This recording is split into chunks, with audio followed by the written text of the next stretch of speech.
മരണപ്പെട്ടു കഴിഞ്ഞാൽ 3 കാര്യങ്ങളുള്ള ബാക്കിയാവല്ലേ? സ്വലിയായ സന്താനം, അതുപോലെ അവർ ചെയ്ത നന്മകള്, സദഖ. അപ്പോ വേറൊരു വ്യക്തി അദ്ദേഹത്തിന് വേണ്ടി പ്രാർത്ഥിച്ചാൽ അതെങ്ങനെ സ്വീകരിക്കുമോ? അതെ, മറ്റൊരാളുടെ പ്രാർത്ഥന എങ്ങനെയാണ് മരണപ്പെട്ട വ്യക്തിക്ക് സ്വീകരിക്കപ്പെടുക? അവിടെ ഇത് രണ്ടും നമ്മുടെ വ്യത്യാസം. ഒന്ന്, 3 കാര്യം ബാക്കിയാകും എന്ന് പറഞ്ഞു. ഒന്ന്, അവൻ പ്രചരിപ്പിച്ച വിജ്ഞാനം, അത് അവന്റെ അധ്വാന ഫലമാണ്.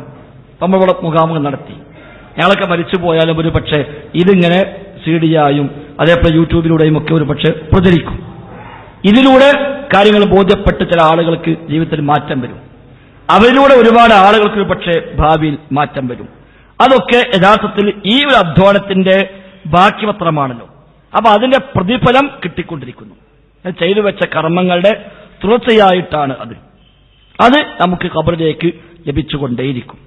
അതേപോലെ ജാരിയായ സ്വതക്കൾ, നിലനിൽക്കുന്ന ദാനധർമ്മങ്ങൾ, പള്ളികൾക്ക്, മദ്രസകൾക്ക്, സ്ഥാപനങ്ങൾക്ക്, അതുപോലെ സ്ഥിരമായി നിലനിൽക്കുന്ന സംവിധാനങ്ങൾക്ക് നൽകുന്ന സാമ്പത്തികമായ, ശാരീരികമായ അതിന് നൽകുന്ന സംഭാവനകൾ, അത് ആ സംരംഭം എത്ര കാലം നിലനിൽക്കുമോ അത്രയും കാലം കിട്ടിക്കൊണ്ടിരിക്കും. കാരണം അതും അവന്റെ അധ്വാന ഫലമാണ്.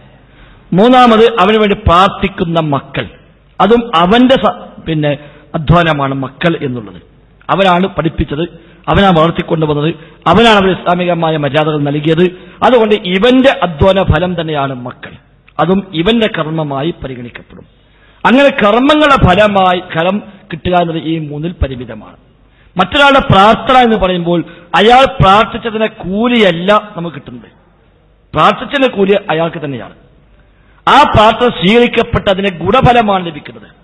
അല്ലാഹുവിനെ ഇയാൾക്ക് പുറത്തു കൊടുക്കണേ എന്ന് പ്രാർത്ഥിക്കുമ്പോൾ പ്രാർത്ഥിച്ചതിനുള്ള പ്രതിഫലം പ്രാർത്ഥിച്ച ആൾക്ക് തന്നെയാണ്, അത് മരിച്ച ആൾക്കല്ല. എന്നാൽ ആ പ്രാർത്ഥന അല്ലാഹു സ്വീകരിച്ചാൽ റിസൾട്ട് എന്താണ്?